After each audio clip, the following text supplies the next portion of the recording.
नमस्कार प्रेक्षकांनो, घरोघरी मातीच्या चुली या मालिकेच्या आजच्या भागामध्ये आपण बघूया. इथे आता जानकी मकरनवरती भयंकर चिडलेली असते.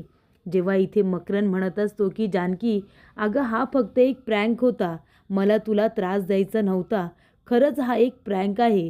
तेव्हा जानकी म्हणते, मकरन हा प्रँक आहे, तुला खरंच असं वाटतं?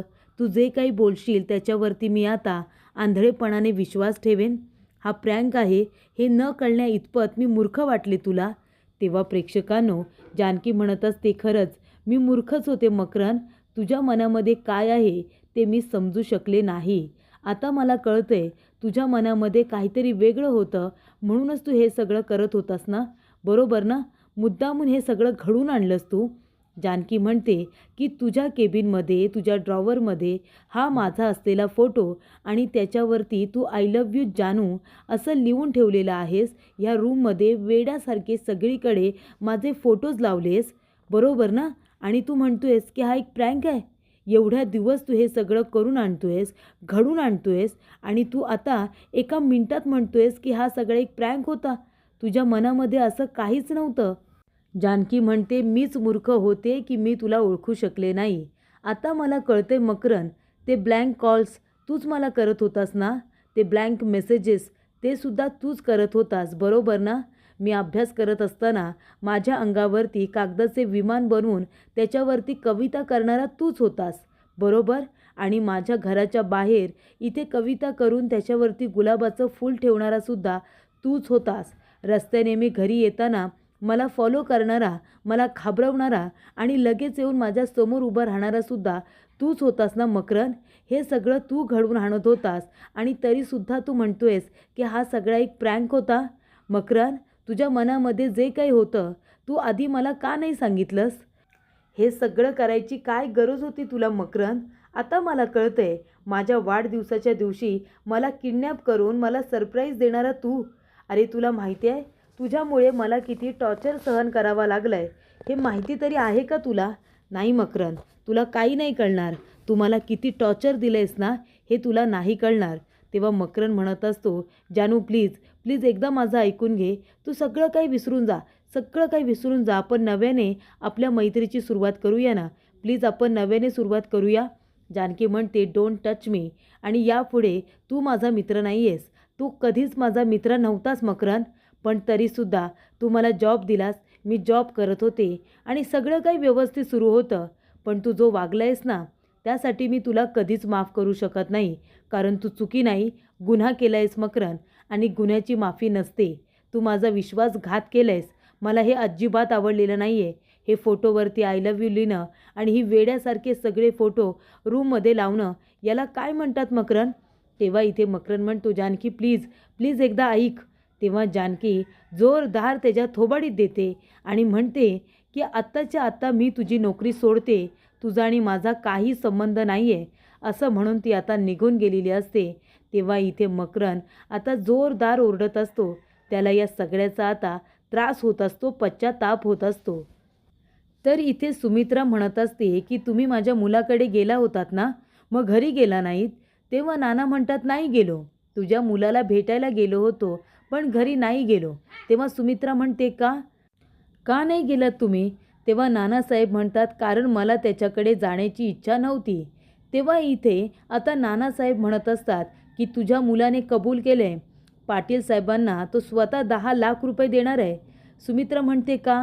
माझा मुलगा 10 लाख रुपये का देईल? अहो तो तिथे नोकरी करत होता, त्या गोडाऊनला आग लागली, सगळा माळ जळून खाक झाला, त्याच्यामध्ये माझ्या मुलाची काय चुकी आहे? तेव्हा नाना म्हणतात, अगं सुमित्रे असं काय करतेस? गोडाऊन सांभाळायची जबाबदारी जर आपल्या ऋषिकेशला दिली होती, तर गोडाऊनच्या नुकसानाची जबाबदारी आपल्या ऋषिकेशने इथे घ्यायला नको काय? तेव्हा सुमित्रा म्हणते, अहो पण नुकसान त्याने केलंच नाही आहे, तर तो भरपाई का करेल? आणि तुम्हाला कोण सांगतो प्रत्येक वेळेला इथे तुम्हाला सत्याच्या मार्गाने जायला? सांगा ना, स्वतःच्या मुलाला गुन्हेगार ठरवून काय मिळतंय काय तुम्हाला?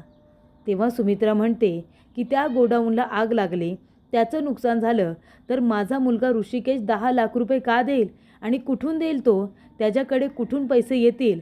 तुम्ही प्रत्येक वेळेला माझ्या मुलाला वेठीस धरणं बंद करा. तेव्हा इथे आजी म्हणत असते, अगं असं काय करते सुमित्रा, प्रत्येक वेळेला तो ऋषिकेश चुका करतो आणि त्याच्यामुळे लोकांची बोलणी नानासाहेबांना खावी लागतात. मग आता ऋषिकेशने पैसे दिले नाही तर नानासाहेबांना द्यावे लागतील ना.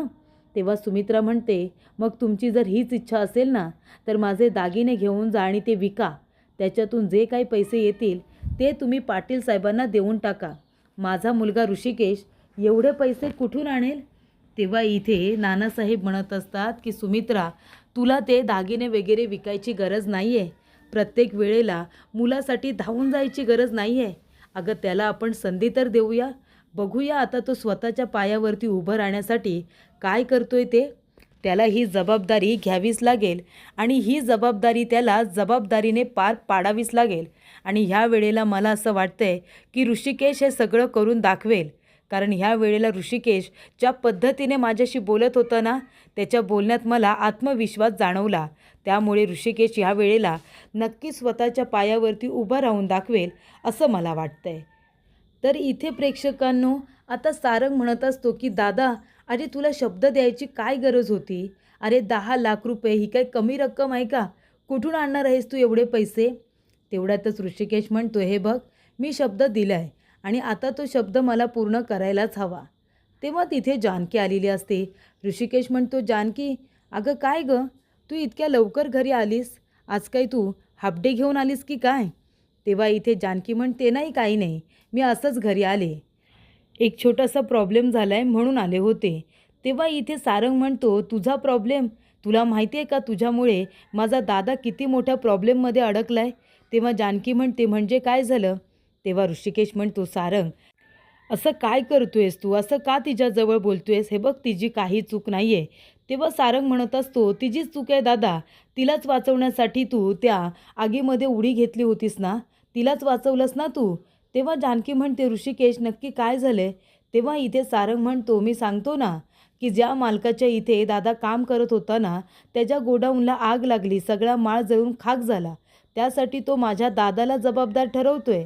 दादामुळे हे सगळं झालं असं त्याचं म्हणणं आहे आणि म्हणूनच तो 10 लाख रुपये मागायला आला होता नानांकडे. नानांना राग आला. नाना त्या पाटीला घेऊन इथे आले आणि दादाने काय केलं, त्या माणसाला शब्द दिला की 10 लाख रुपये दादा देईल म्हणून. तेव्हा इथे दादाला हा शब्द द्यायची काय गरज होती. त्याची काही चूक नसताना मग हे सगळं तुझ्यामुळे झालेलं नाही आहे का. तेव्हा इथे जानकी म्हणत असते, ऋषिकेश हे सगळं काय चाललं आहे. हे बघ तुझी या सगळ्यामध्ये काही चूक नाही आहे. तू शब्द का दिलास की तू 10 लाख रुपये देशील म्हणून. ती आग काय तू मुद्दामून लावली होतीस का. आग कुणी लावली आहे, हे सगळं कसं घडलं याचा शोध घेण्याच्या आधी ते लोक तुझ्याकडून नुकसान भरपाई मागतायत. ते सुद्धा काही चूक नसताना. 10 लाख रुपये ही काही कमी किंमत नाही आहे. एवढी मोठी रक्कम आहे. ती रक्कम कशी उभी करणार आहेस तू. तेव्हा इथे ऋषिकेश म्हणत असतो, जानकी मी तुलाच भेटायला येणार होतो कारण मला तुझ्याबरोबर आहे ना एक इव्हेंट करायचा आहे तुमच्या कंपनीबरोबर.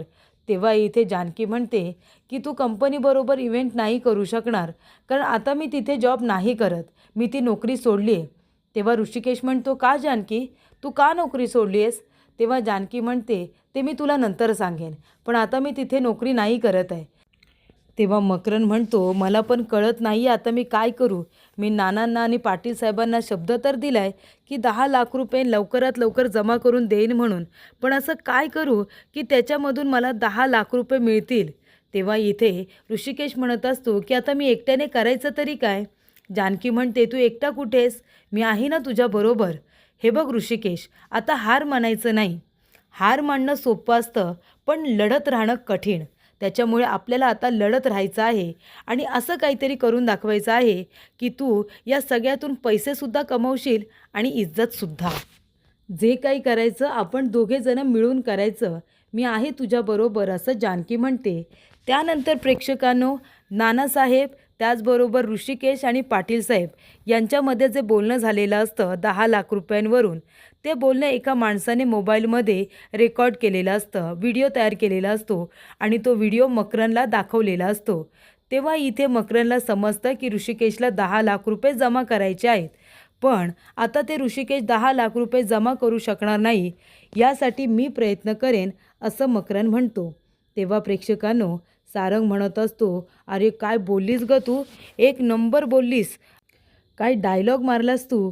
हार मानणं सोपं आहे पण लढत राहणं कठीण. खरंच खूप छान डायलॉग मारलास तू. म्हणजे मला तर माझ्या शिक्षकांचीच आठवण झाली. म्हणजे ते शिक्षक नाही का थोडेसे खडूस असतात, पण तुझ्या इतके खडूस नाही, तू जरा जास्तच खडूस आहेस. तेव्हा जानकी म्हणते, काय मी खडूस आहे? तेव्हा सारंग म्हणतो, मग काय, खडूस नाही तर तू काय खूप चांगली आहेस का? तेव्हा ऋषिकेश म्हणतो, अरे बाबा सारंग, तिला काय बोलू नकोस. तुला माहिती आहे ना ती कशी आहे. तिचा राग तर नाकावरतीच असतो. शिंग काढून लगेच मारायला येईल आपल्याला. तेव्हा इथे जानकी म्हणत असते, तुम्ही दोघेजणं उगाच मला आता डिवचू नका. उगाच माझी फिरकी घेऊ नका. मला अजिबात आवडणार नाही आहे. तेव्हा इथे ऋषिकेश म्हणतो, बघ बघ, आत्ताच म्हणालो ना तुला लगेच राग येतो म्हणून. तेव्हा ऋषिकेश म्हणतो, पण जानकी मी काय म्हणतो, नोकरी तू सोडली आहेस ना, पण मी जाऊन तुझ्या मकरन सरांना भेटतो ना इव्हेंटसाठी. तेव्हा इथे जानकी म्हणते, काय काय म्हणालास तू, माझे मकरन सर? तू त्याला माझे मकरन सर म्हणालास? याद राखा ऋषिकेश, यापुढे जर तू माझे मकरन सर म्हणालास ना तर माझ्यापेक्षा वाईट कुणीच नसेल, कळलं तुला? माझा आणि त्याचा काही संबंध नाही आहे. तेव्हा इथे ऋषिकेश म्हणत असतो, बरं बरं ठीक आहे जानकी, सॉरी, खरंच सॉरी. तेव्हा इथे जानकी म्हणते, ऋषिकेश सॉरी वगैरे म्हणायची गरज नाही आहे, खरंच तुझी काही चूक नाही आहे. पण मी खरंच सांगते तुला, त्या आता मकरनचं नावसुद्धा माझ्यासमोर घेऊ नकोस. मला त्याच्याबद्दल काही बोलायचं नाही आहे. तेव्हा इथे जानकी म्हणते की सारंग, तू चहा घेणार आहेस का? मी आपल्या सगळ्यांसाठी भक्कड असा चहा बनवते. तेव्हा इथे सारंग म्हणतो, हो चालेल ना, आणि त्याच्याबरोबर ब्रेड बटरसुद्धा चालेल. तेव्हा इथे ऋषिकेश म्हणत असतो, जानकी पण आधी तू मला सांग, 1 मिनिट थांब, तू नोकरी का बरं सोडलीस? नक्की काय घडले म्हणून तू ही नोकरी सोडलीस? तेव्हा जानकी म्हणते, ऋषिकेश मी सांगितलं ना नंतर सांगेन म्हणून, एवढं काही झालेलं नाही आहे. मी लवकरच नवीन नोकरीसुद्धा शोधेन. तेव्हा प्रेक्षकांनो, इथे आता मकरन म्हणत असतो, जानकी काय गं, इतकी रागवलीस तू माझ्यावरती? इतका कसला राग आला तुला? प्रेमच करतो ना तुझ्यावरती, मग त्याच्यामध्ये चुकीचं काय केलं मी? तू चिडलीस, रागवलीस, माझ्या थोबाडीत मारलीस आणि सरळ निघून गेलीस. तेव्हा प्रेक्षकांनो, इथे आता मकरन म्हणत असतो, जानकी बोल ना माझ्याशी. तुला इतके फोन केले, इतके मेसेजेस केले, पण तू मला अजिबात रिप्लायसुद्धा दिला नाहीस. प्लीज आता तरी फोन उचल ना. आता तुझा राग गेला असेल ना. तेव्हा तो तिला पुन्हा फोन करतो, पण तिचा फोन बिझी बिझी येत असतो. तेव्हा मकरनला कळतं की इथे जानकीने त्याचा नंबर आता ब्लॉक केलेला आहे. तेव्हा मकरन म्हणतो, हे काय केलंस तू जानकी? माझा नंबरसुद्धा ब्लॉक केलास. आता कसं बोलू मी तुझ्याबरोबर? मी ऋषिकेशला सांगू का? त्याच्याजवळ बोलू? नाही, नको नको. ऋषिकेशला काही सांगायला नको. नाहीतर तो संधीचा फायदा उचलेल आणि स्वतःचा खांदा देईल ना जानकीला रडण्यासाठी. अजिबात नाही. मी त्या ऋषिकेशला संधी मिळूच देणार नाही. मी आत्ताच्या आत्ता जातो जानकीला भेटायला आणि तिला जाऊन मनापासून सॉरी म्हणतो आणि तिच्याकडे फक्त एकदा एक संधी मागतो. त्याशिवाय जानकी काही माझ्याजवळ बोलणार नाही आहे. तेव्हा प्रेक्षकांनो, जानकी इथे आता खूप छान असा चहा बनवते आणि त्यानंतरला इथे सारंग आणि ऋषिकेश हे दोघेजणं ठरवत असतात की आता आपण काय करायचं, कशा पद्धतीचा इव्हेंट करायचा, काय करायचं असं की ज्याच्यातून आपल्याला पैसे मिळतील. तेव्हा जानकी इथे चहा घेऊन येते, सारंग ऋषिकेशला चहा देते आणि स्वतःला सुद्धा घेते. तेव्हा इथे सारंग म्हणत असतो की अरे वा, किती भक्कड चहा झालाय दादा, खूपच छान. जर असा चहा मिळाला ना तर कुठल्याही माणसाचा राग सहजरित्या निघून जाईल. तेव्हा प्रेक्षकांनो, इथे आता सारंग म्हणत असतो, दादा अरे आपण माहिती आहे का क्रिकेटचा इव्हेंट करणार होतो, किती पैसे मिळाले होते आपल्याला, किती स्पॉन्सर करण्यासाठी लोक तयार झाले होते, देणग्या आल्या होत्या. अरे असं काहीतरी केलं पाहिजे रे आपण. तेव्हा प्रेक्षकांनो, जानकी म्हणत असते की हे बघा, मला असं वाटतं की जर ह्याच्यातून आपल्याला काही फायदा नाही झाला तर. तेव्हा इथे क्रिकेटमध्ये खूप लोक पैसे इन्व्हेस्ट करतात, क्रिकेटचा इव्हेंट खूप जास्त चालेल. तेव्हा जानकी म्हणते, आणि नाही चाललं तर? काय गॅरंटी आहे की चालेलच? ज्या गोष्टी मुळशीमध्ये आधी घडल्यात त्याच गोष्टी आपल्याला का करायच्या आहेत? काहीतरी वेगळं करूया, काहीतरी युनिक करूया. तेव्हा इथे आता लगेच ऋषिकेश म्हणतो की मी काय म्हणतो जानकी, मकरन सरांना विचारतो ना इव्हेंटसाठी. तेव्हा ती म्हणते मकरन, आणि तेवढ्यातच समोर लक्ष जातं तर त्या ठिकाणी मकरन आलेला असतो. जानकी म्हणते, मकरन तू इथे काय करतोयस? तेव्हा मकरन म्हणतो, जानकी प्लीज प्लीज मला एकदा फक्त तुझ्याशी बोलायचं आहे, मला एकदा संधी दे, मी तुला मनापासून सॉरी म्हणतोय. तेव्हा प्रेक्षकांनो, इथे आता जानकीची आयडिया ऋषिकेशला आवडलेली असते. त्याच्यावरती विचार करतानाच इथे मकरन टपकलेला असतो. तेव्हा मकरनला बघितल्यानंतर ऋषिकेश म्हणतो, मकरन सर तुम्ही इथे? मकरन म्हणतो, मला जानकीजवळ बोलायचं आहे. जानकी म्हणते, मकरन पण मला तुझ्याशी अजिबात बोलायचं नाही आहे, कळलं ना तुला? तेव्हा मकरन म्हणतो, जानकी मी मान्य करतो माझं चुकलं, पण मला एक संधी तर दे ना. तेव्हा जानकी म्हणते, अच्छा म्हणजे तू मान्य केलेस की तू चुकला आहेस. बरं झालं मान्य केलंस, मला वाटलं हे सुद्धा प्रँक होतं असं म्हणतोयस की काय. तेव्हा इथे जानकी म्हणते, मकरन हे बघ आम्ही एका महत्त्वाच्या विषयावरती बोलतोय, तू गेलास तरी चालेल, मला तुझ्याशी बोलायचं नाही आहे. तेव्हा मकरन म्हणतो, जानकी असं नको करूस प्लीज, मी इथे तुझी माफी मागायला आलो आहे, तुला सगळं काही सांगायला आलो आहे. तेव्हा इथे सारंग म्हणतो, दादा अरे मी आता निघतो, मी नंतर येईन ना तुला भेटायला. तेव्हा इथे ऋषिकेश म्हणत असतो, सारंग तू एकटा का जातोयस, चल मी येतो ना तुला सोडायला. तेव्हा इथे आता दोघेही तिथून जात असतात, त्यांना ते लोक स्पेस देत असतात. ऋषिकेश म्हणतो, तुम्ही दोघेजणं बोला, मी आलोच. तेव्हा जानकी म्हणते, एक मिनिट, तुम्हाला दोघांना कुठेही जायची गरज नाही आहे, आणि हे बघा मकरनजवळ बोलण्यापेक्षा मला तुमच्याजवळ बोलणं जास्त महत्त्वाचं वाटतंय, कारण आपण कामाचं बोलतोय ना. तेव्हा मकरन तू जा, मला तुझ्याशी एक शब्दसुद्धा बोलायचं नाही आहे. तू जे काही केलं आहेस ना ती चूक नाही आहे, तो गुन्हा आहे, आणि त्यासाठी मी तुला कधी माफ करणार नाही. त्यानंतर प्रेक्षकांनो, इथे आता पुढील भागामध्ये जानकीने मकरनला सांगितलेलं असतं की बोलायचं नाही आहे तू जा, पण तरीसुद्धा जबरदस्तीने इथे मकरन जानकीजवळ बोलण्याचा प्रयत्न करत असतो. तेव्हा ऋषिकेश म्हणत असतो, एक मिनिट मकरन सर, जर जानकीला तुमच्याबरोबर बोलायचं नाही आहे तर तुम्ही प्लीज जबरदस्तीने तिच्याशी बोलू नका. तेव्हा इथे मकरन म्हणतो, ऋषिकेश प्लीज तू आमच्यामध्ये पडू नकोस. तेव्हा इथे जानकी म्हणते, ऋषिकेश मध्ये पडणार, कळलं तुला, तो मध्ये पडणार, त्याला तो अधिकार आहे. तेव्हा प्रेक्षकांनो, मकरन अजूनच चिडलेला असतो. जेव्हा इथे जानकी आता ऋषिकेशला मध्ये घेते तेव्हा मकरन म्हणतो, ऋषिकेश सोडणार नाही आहे मी तुला, तू जे काही वागलेस ना आज त्यासाठी तर तुला शिक्षा मिळायलाच हवी. आणि तो आपल्या ड्रॉवरमधून पिस्तूल घेतो आणि जाऊन आता इथे ऋषिकेशला मारण्याचा प्रयत्न करत असतो. मकरन म्हणतो, ऋषिकेश सोडणार नाही आहे मी तुला, आणि तो आता इथे ऋषिकेशवरती बंदूक ताणतो. तेवढ्यातच तिथे आता जानकी त्याच्याबरोबर असते. जानकी लगेचच ऋषिकेशचा हात पकडते आणि त्याला प्रोटेक्ट करण्याचा प्रयत्न करते.